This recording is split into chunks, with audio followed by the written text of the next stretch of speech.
Hello students, IB technical classes के online platform पर आप सबका बहुत बहुत स्वागत है। इससे पहले वाले वीडियो के अंदर हम लोग पावर इलेक्ट्रॉनिक्स का कंप्लीट सिलेबस एनालिसिस किया था, यानी पूरे सिलेबस के अंदर और इस पूरे जर्नी के अंदर पूरे पावर इलेक्ट्रॉनिक्स सब्जेक्ट के अंदर क्या क्या टॉपिक हम लोगों को कवर करना है, कौन कौन सा चैप्टर पढ़ना है, वो हम लोग डिटेल में डिस्कस किया था।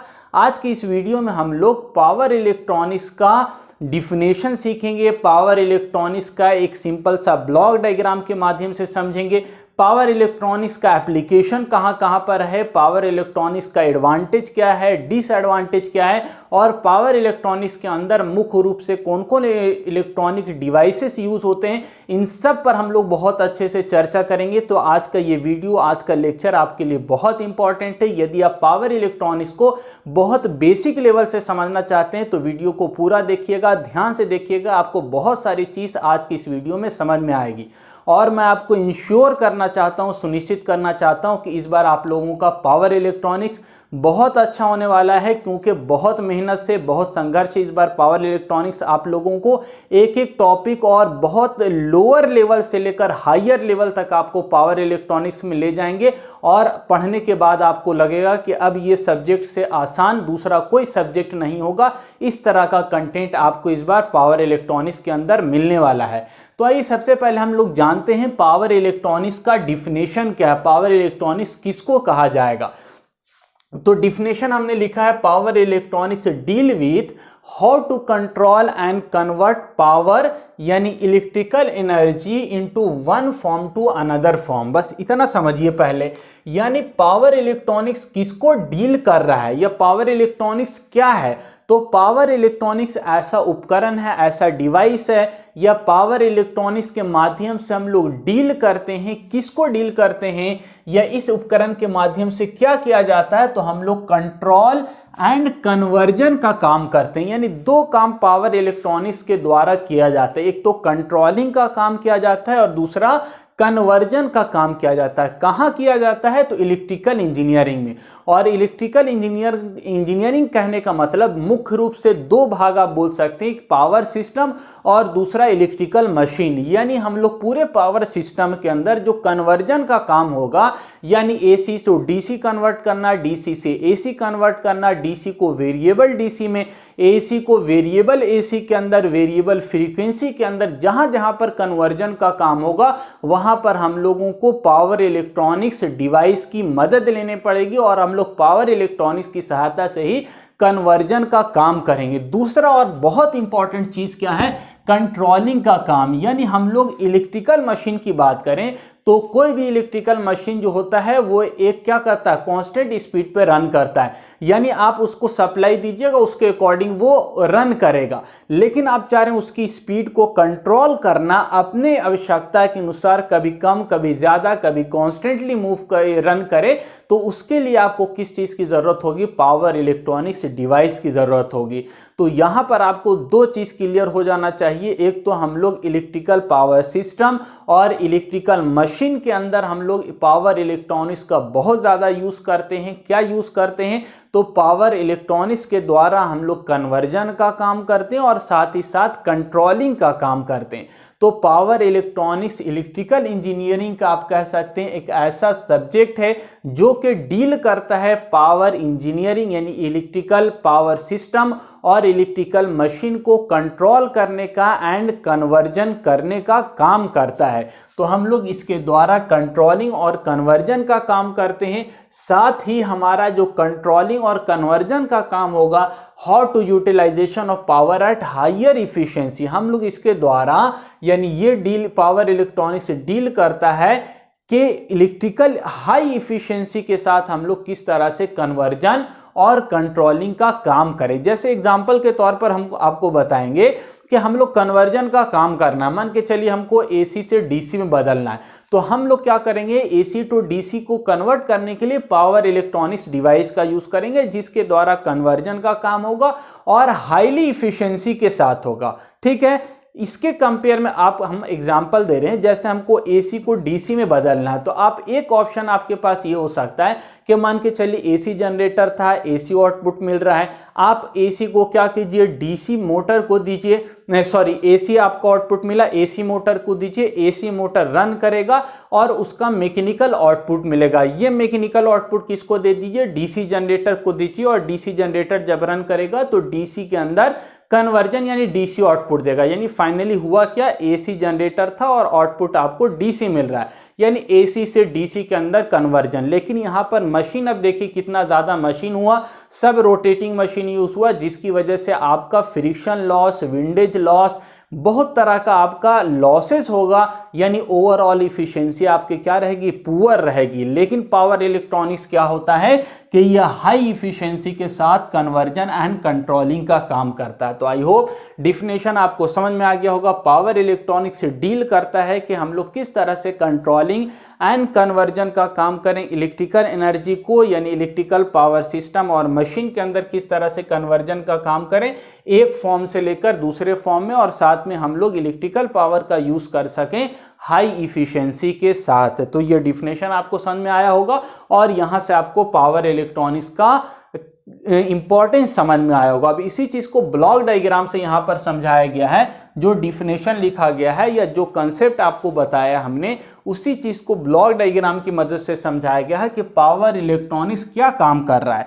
तो यहां पर देखिए एक पावर, इलेक्ट्रिकल पावर मतलब हमको कहां से मिल रहा है, सोर्स से मिल रहा है। इलेक्ट्रिकल पावर आपका थर्मल है, न्यूक्लियर है, विंड है, डिफरेंट जगह से पावर जनरेशन हो रहा है और वो पावर हम लोग को इलेक्ट्रिकल पावर के रूप में, सोर्स के रूप में मिल रहा है। हम लोग इस पावर का यूज कहां करते हैं, तो इलेक्ट्रिकल लोड के अंदर करते हैं। पंखा चलाना है, बल्ब चलाना है, मोटर चलाना है, ये सारी जगह पर हम लोग यूज करते हैं। तो यानी इलेक्ट्रिकल लोड के लिए हम लोग इलेक्ट्रिकल पावर यूज कर रहे हैं। लेकिन आप सोचिए कि अगर इलेक्ट्रिकल पावर का यूज हम लोग लोड को डायरेक्टली देते हैं तो ये लोड क्या हो जाएगा, आपका अनकंट्रोल हो जाएगा। अनकंट्रोल कहने का मतलब कि हम लोग अगर कोई मशीन चला रहे हैं तो वोल्टेज, जनरेटिंग वोल्टेज आपका कितना है, 11 kV जनरली आपका हो रहा है, तो वो 11 kV दीजिएगा तो ये लगभग क्या है, कांस्टेंट स्पीड से रन करेगा, इसको कांस्टेंट फ्रीक्वेंसी मिलेगी, कांस्टेंट वोल्टेज मिलेगा, तो ये कांस्टेंट से रन करेगा। लेकिन हम क्या चाह रहे हैं कि इसकी स्पीड हमारी क्या हो, आवश्यकता के अनुसार चेंज हो। हम कभी कम चाह रहे हैं, कभी ज़्यादा चाह रहे हैं। फॉर एग्जाम्पल मान के चलिए ट्रैक्शन है, रेलवे है, वहां पर आप सप्लाई लिए और ट्रैक्शन को रेलवे दे रहे हैं। रेलवे भी क्या है, एक इलेक्ट्रिकल लोड है, और कैसा लोड है, जो कि आपका मूविंग है, मूव कर रहा है, और वहां पर मोटर लगा हुआ होता है और हम चाह रहे हैं उसका स्पीड क्या हो, कंट्रोल हो, कभी कम, कभी ज़्यादा, कभी आपका बहुत ज़्यादा। तो वो किस तरह से कंट्रोल होगा, तो बीच में एक डिवाइस लगाना पड़ेगा और इसी डिवाइस का नाम क्या है, पावर इलेक्ट्रॉनिक्स। यानी किसी भी आप इलेक्ट्रिकल पावर का यूज़ कर रहे हैं और लोड को दे रहे हैं। मान के चलिए यहाँ से एसी सप्लाई जनरेट हो रहा था और हमारा लोड कैसा था, डीसी लोड लगा हुआ था, ठीक है। आपको बैटरी चार्ज करना है या इसी तरह कोई डीसी लोड कनेक्टेड है, तो आप क्या यहाँ पर करेंगे, तो आपको पावर इलेक्ट्रॉनिक्स डिवाइस का यूज़ करना होगा, जिसकी मदद से हम लोग एसी को डीसी में कन्वर्ट करेंगे और ये डीसी फिर आपका लोड के पास जाएगा। या आपका कोई मोटर लगा हुआ है जिसकी स्पीड को कंट्रोल करना है, तो डायरेक्टली सप्लाई से हम मोटर को कंट्रोल नहीं कर सकते हैं, तो हम बीच में पावर इलेक्ट्रॉनिक्स डिवाइस लगाएंगे, जिसकी मदद से हम क्या करेंगे, इलेक्ट्रिकल लोड को यानी इलेक्ट्रिकल मोटर की स्पीड को हम लोग कंट्रोल कर सकते हैं। तो आई होप आपको क्लियर हो गया होगा कि यानी पावर सप्लाई, एक तरफ से सप्लाई आ रही है और दूसरा लोड है, तो इन दोनों को बीच में अगर हम लोग पावर इलेक्ट्रॉनिक्स डिवाइस लगा देते हैं, जिसकी मदद से हम लोग कन्वर्जन का काम भी कर सकते हैं और कंट्रोलिंग का काम भी कर सकते हैं, तो ये एक बहुत इंपॉर्टेंट रोल निभाता है। जितना भी इंडस्ट्री है, फैक्ट्री है, ट्रैक्शन है, स्पेस है, सब जगह पर आगे एप्लीकेशन एक करके आपको बताएंगे। तो हर जगह पर हमको कंट्रोल वे में सप्लाई चाहिए होता है लोड को, तो बगैर पावर इलेक्ट्रॉनिक्स के कंट्रोल वे में आपको सप्लाई नहीं मिलेगी। तो इसीलिए हम लोग पावर इलेक्ट्रॉनिक सर्किट यानी पावर इलेक्ट्रॉनिक्स डिवाइसेस का यूज करते हैं। अब यहाँ पर देखिए एक चीज और लिखा हुआ है, कंट्रोल सर्किट, यानी जो भी पावर इलेक्ट्रॉनिक्स डिवाइस होगा उसको कंट्रोल करने की जरूरत होगी, यानी ये ऑटोमेटिकली खुद काम नहीं करता है, इसको भी काम कराने की जरूरत पड़ती है। जैसे यहाँ पर हम लोग पावर इलेक्ट्रॉनिक्स डिवाइसेस को क्या करते हैं, टर्न ऑन करते हैं। डिफरेंट मेथड होता है टर्न ऑन करने का, जिसको हम क्या बोलते हैं, हाई वोल्टेज ट्रिगरिंग बोलते हैं। ट्रिगरिंग मतलब वोल्टेज देकर हम उसको स्टार्ट करते हैं, ऑन करते हैं। तो हाई वोल्टेज ट्रिगरिंग हो गया, इल्यूमिनेशन ट्रिगरिंग हो गया, थर्मल ट्रिगरिंग हो गया, dV/dt ट्रिगरिंग हो गया। इसी तरह इस कंट्रोलिंग डिवाइस को पावर इलेक्ट्रॉनिक्स को ऑफ करना रहेगा तो हम लोग कम्यूटेशन उसको कहते हैं। तो डिफरेंट हम लोग कम्यूटेशन मेथड के द्वारा इसको फोर्सफुली हम लोग ऑफ करते हैं। तो इस पावर इलेक्ट्रॉनिक्स डिवाइस को भी हमको कंट्रोल करने की जरूरत होती है, जो कि इंटरनली इसके अंदर सर्किट लगा होता है जिसकी मदद से ये पावर इलेक्ट्रॉनिक्स डिवाइस कंट्रोल होता है। तो ये आपका कंट्रोलिंग सर्किट होता है जो पावर इलेक्ट्रॉनिक्स डिवाइस को कंट्रोल करने का काम होता है। और यही हम लोग डिटेल में कंट्रोलिंग सर्किट को बहुत डिटेल में हम लोग सेकंड और थर्ड चैप्टर के अंदर यानी turn on and turn off method of thyristor में बहुत डिटेल में हम लोग पढ़ेंगे। तो बहुत अच्छे से आपको ये चीज़ क्लियर हो जाएगी। यानी बेसिक आपको बता रहे हैं और बहुत बेसिक से हम लोग हायर लेवल पर जाएंगे और वो हायर लेवल भी आपको बहुत आसानी से समझ में आएगा अगर ये थोड़ी थोड़ी चीज़ आपको क्लियर हो रही होगी। तो यहाँ तक आई होप आपको डिफिनेशन ब्लॉक डायग्राम क्लियर हो गया होगा। अब देखिए आपको एप्लीकेशन बताते हैं। एप्लीकेशन हमने सिलेबस वाले में भी वीडियो के अंदर थोड़ा बताया था, फिर से उसको रिकॉल कर देते हैं। तो जैसे एप्लीकेशन के अंदर विंड सिस्टम है, विंड में क्या होता है आपकी स्पीड वैरी करती रहती है, उसके अकॉर्डिंग जनरेशन वैरी होता है। तो डायरेक्टली हम लोग वहाँ पर का आउटपुट वोल्टेज को ग्रिड को नहीं दे सकते हैं क्योंकि यहाँ पर वोल्टेज वैरी हो रहा है, फ्रीक्वेंसी चेंज हो रही है और वहाँ पर हमको कांस्टेंट वोल्टेज कांस्टेंट फ्रीक्वेंसी की ज़रूरत होती है। तो यहाँ पर हम लोगों को क्या लगाना होगा, पावर इलेक्ट्रॉनिक्स डिवाइस लगाना होगा जिसकी मदद से हम लोग वेरिएबल वोल्टेज वेरिएबल फ्रीक्वेंसी को कांस्टेंट वोल्टेज कांस्टेंट फ्रीक्वेंसी के अंदर चेंज कर सकें। एसी जनरेटर हमको बैटरी चार्जर करना है, बैटरी चार्ज करना है तो डीसी हमको कन्वर्टर चाहिए, यानी हम लोग रेक्टिफायर की मदद से एसी टू डीसी कन्वर्ट करके बैटरी को चार्ज कर सकते हैं। यानी विंड सिस्टम के अंदर हम लोग को any how power electronics device की जरूरत होगी। सेम इसी तरह सोलर सिस्टम लगा हुआ तो सोलर रेडिएशन चेंज हो रहा है या हमारा उसके साथ बैटरी लगा हुआ होता है तो वहां पर भी हम लोगों को क्या जरूरत होती है, पावर इलेक्ट्रॉनिक्स डिवाइस की जरूरत होती है बैटरी को चार्ज करने के लिए। इसके अलावा बैटरी चार्ज हो गया है, बैटरी की सप्लाई लोड को देना है, लोड एसी रहता है तो डीसी को एसी कन्वर्ट करने के लिए अगेन हम लोगों को पावर इलेक्ट्रॉनिक्स डिवाइस की जरूरत होगी। इसके अलावा ट्रैक्शन में आपको बताया था कि रेलवे के अंदर जनरली आपका डीसी सीरीज मोटर यूज होता है जो कि हाई स्टार्टिंग टॉर्क होता है, लेकिन सप्लाई कैसे आती है, एसी सप्लाई आता है और ये एसी सप्लाई कितना होता है 25 केवी सिंगल फेस 50 हर्ट्ज सप्लाई होती है। ठीक है, ये इतना वोल्टेज आ रहा है 25,000 वोल्ट हमको मोटर को देना है और मोटर कैसा है डीसी है। तो अगेन हम लोग लोकोमोटिव के अंदर क्या करते हैं, यानी इंजन के अंदर डिवाइस लगाते हैं पावर इलेक्ट्रॉनिक्स डिवाइस और उसकी मदद से कन्वर्जन का काम करते हैं। और आजकल हम लोग आईजीबीटी का यूज कर रहे हैं, insulated gate bipolar junction thyristor का यूज कर रहे हैं जिसकी मदद से हम लोग कन्वर्जन का काम करते हैं।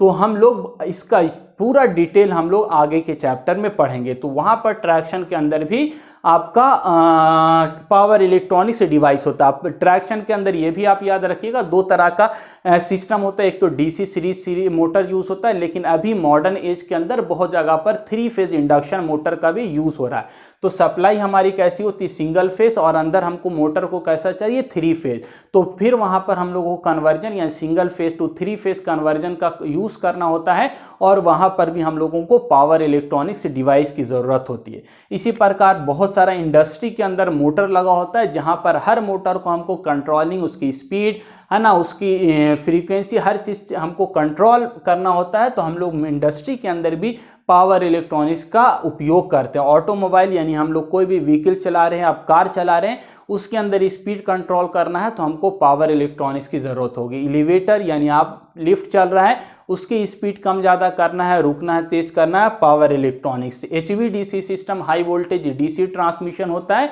जहां पर हम लोग हायर वोल्टेज को ट्रांसमिट करते हैं लेकिन जनरेशन आपका एसी में हो रहा है और लोड भी एसी है। तो बीच में कन्वर्जन यानी हमारा जनरेशन से जब HVDC ट्रांसमिट करना है तो हम लोग एसी को डीसी में कन्वर्ट करेंगे और जब हम लोग लोड साइड पहुंचेंगे तो फिर अगेन ट्रांसमिशन करने के बाद डीसी को एसी में कन्वर्ट करेंगे। यानी दोनों इन पर हमको पावर इलेक्ट्रॉनिक्स डिवाइस की मदद लेना पड़ेगा, बगैर इसके आपका हो नहीं सकता। इसके अलावा स्पेस यानी स्पेस के अंदर जो आपका सैटेलाइट भेजा हुआ होता है उसमें पूरा सोलर पैनल लगा हुआ होता है, वहां पर भी आपका बैटरी लगा हुआ होता है, आपका पावर इलेक्ट्रॉनिक्स डिवाइस लगा होता है तो वहां पर भी पावर इलेक्ट्रॉनिक्स डिवाइस की जरूरत होगी।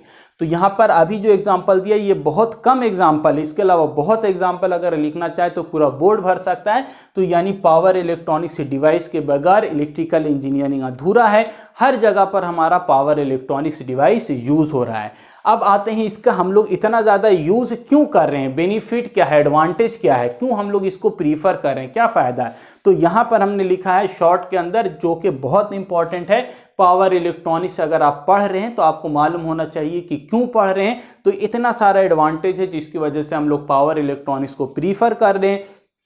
नाउअडेज हर जगह पर यूज हो रहा है। डिफरेंट एप्लीकेशन हमने देखा, वो इसी एडवांटेज की वजह से इतना ज़्यादा इसका एप्लीकेशन बढ़ रहा है। तो सबसे बड़ा एडवांटेज क्या है, इसकी इफिशिएंसी हाई होती है। क्यों हाई होती है, क्योंकि इसके अंदर कोई रोटेटिंग पार्ट नहीं होता। जैसे स्टार्टिंग में आपको हमने बताया कि अगर हमको कन्वर्जन करना है, एसी जनरेटर था, आउटपुट एसी था, डीसी में कन्वर्ट करना है, तो एक तरीका क्या हो सकता था कि हम लोग एसी ले रहे हैं, एसी मोटर लगाया, वहां से मोटर से मैकेनिकल एनर्जी मिला, उस मैकेनिकल एनर्जी को हम लोग मोटर को देंगे, डीसी जनरेटर को देंगे, डीसी आउटपुट मिल जाएगा। तो यहाँ पर आपका जो कन्वर्जन हो रहा है, तीनों रोटेटिंग मशीन है, यानी तीनों जगह पर लॉस होगा, फ्रिक्शन होगा, जिसकी वजह से ओवरऑल एफिशिएंसी बहुत घट जाएगी। लेकिन यहाँ पर रोटेटिंग पार्ट नहीं होता है, ब्रश नहीं होता है, ब्रश स्पार्क नहीं होगा, लॉसेस नहीं होगा, वोल्टेज ड्रॉप नहीं होगा। तो इन सब की वजह से यहाँ पर एफिशिएंसी हाई होती है और हमारा कन्वर्जन या कंट्रोलिंग का काम बहुत हायर एफिशिएंसी के साथ होता है। तो एक सबसे बड़ा एडवांटेज मेरा क्या मिलता है, हाई एफिशिएंसी। दूसरा क्या है, हाई रिलायबिलिटी। रिलायबिलिटी मतलब धोखा नहीं देगा, फेलवर जल्दी नहीं होगा, क्योंकि रोटेटिंग नहीं, टूटने का, फटने का, जलने का, ये सब का चांस ही नहीं। कोई भी मशीन होता है उसके टूटने का या उसकी वाइंडिंग उखड़ने का, जलने का चांस होता है, लेकिन इसमें ऐसा नहीं होता है। ये स्मॉलर वोल्टेज से बहुत हायर वोल्टेज पर भी काम करेगा, इसको प्रॉब्लम नहीं होता है। तो ये हाई रिलायबिलिटी होती है, यानी इसकी विश्वसनीयता, भरोसा इस पर बहुत ज़्यादा किया जाता है, इसके खराब होने का चांस बहुत कम होता है। लॉन्ग लाइफ, यानी इसका लाइफ बहुत अच्छा रहेगा, टूटेगा फटेगा खराब बहुत कम होता है, किसी प्रकार का दिक्कत नहीं। मेंटेनेंस कम होगा, ऑब्वियस बात है, रोटेटिंग पार्ट नहीं है, इफिशिएंसी हाई है, लॉसेस नहीं है, तो आपका क्या होगा, मेंटेनेंस इसके अंदर बहुत कम करना पड़ेगा। इसके अलावा रोटेटिंग अगर कन्वर्जन हो रहा है तो वहाँ पर मेंटेनेंस आपको बहुत ज़्यादा करना पड़ेगा। तो पावर इलेक्ट्रॉनिक्स का कन्वर्जन कंट्रोलिंग का काम बहुत मिनिमम मेंटेनेंस के साथ किया जाता है, लगभग मेंटेनेंस ना के बराबर। फास्ट रिस्पॉन्स, बहुत जल्दी आपका कन्वर्जन होगा। इवन आपका माइक्रो सेकंड भी इसके लिए बड़ा है, आप नैनो सेकंड के अंदर इसके अंदर काम हो रहा है, यानी नैनो सेकंड के अंदर आपका कन्वर्जन का काम, कंट्रोलिंग का काम होगा। मोटर बहुत फास्ट आपका क्या होगा, स्पीड बढ़ सकता है, घट सकता है, कन्वर्जन हो सकता है, तो इसका रिस्पॉन्स क्या होता है, बहुत फास्ट होता है। फ्लैक्सिबिलिटी इन ऑपरेशन, मतलब आप कन्वर्जन कर रहे हैं या कंट्रोलिंग फ्लैक्सिबल।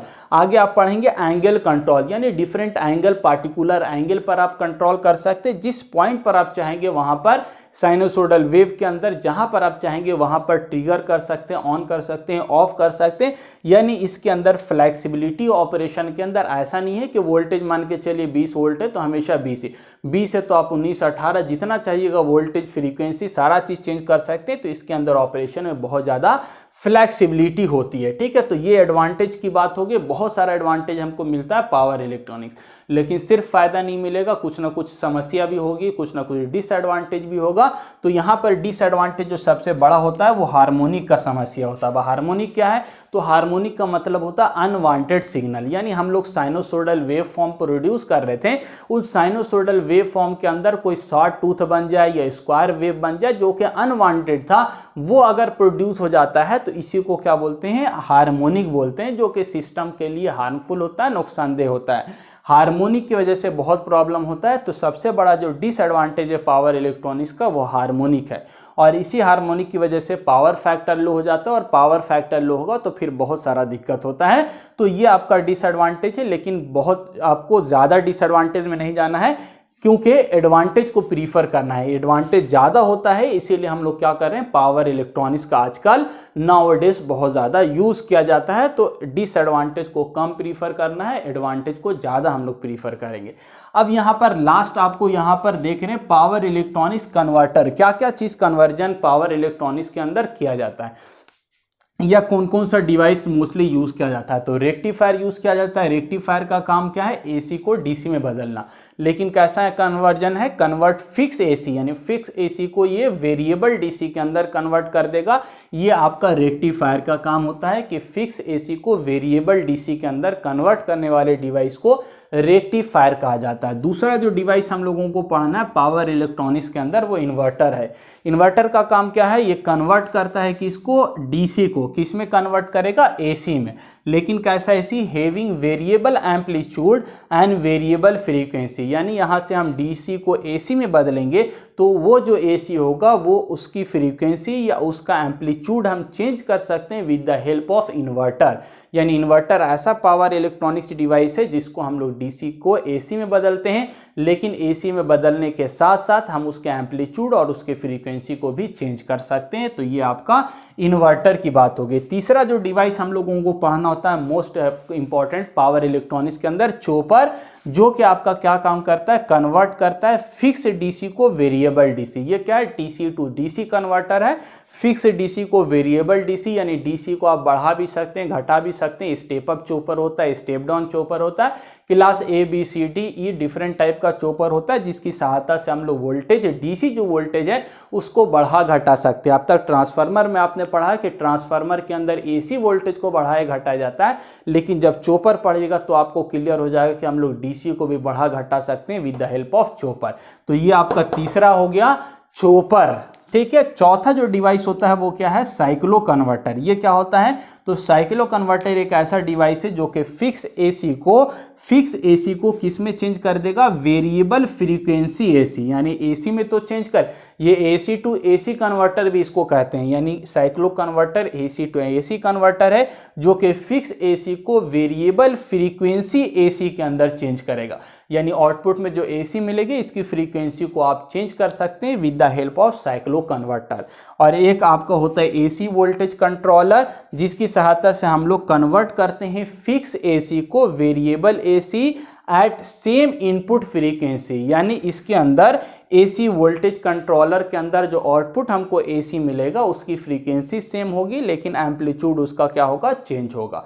तो ये आपका 5 तरह का डिवाइस पावर इलेक्ट्रॉनिक्स में, जिसमें हमको सिलेबस में 4 तरह के डिवाइस के बारे में पढ़ना है, चर्चा करना है। तो आई होप ये सारा चीज़ आपको बहुत अच्छे से क्लियर हो गया होगा, बहुत बेसिक बात आपको बनाए। नेक्स्ट जो वीडियो होगा वो ऐप पर अपलोड होगा और जिसके अंदर हम लोग पावर इलेक्ट्रॉनिक्स का basic, semiconductor, diode, transistor, NPN transistor, PNP transistor, ये सारी बात करेंगे। और उसके बाद फिर हम लोग मेन टॉपिक थायरिस्टर पर, थायरिस्टर का कंस्ट्रक्शन, वर्किंग, उसका वीआई कैरेक्टरिस्टिक्स, वो सारा हम लोग आगे अब बढ़ते चले जाएंगे और पूरा पावर इलेक्ट्रॉनिक्स को डेप्थ में समझने का कोशिश करेंगे। और इससे जितना एमसीक्यू बनता है कंपटीशन पॉइंट ऑफ व्यू से, उसको भी हम लोग साथ में क्लियर करते जाएंगे। मिलते हैं नए वीडियो में, आज के लिए इतना ही। Thank you.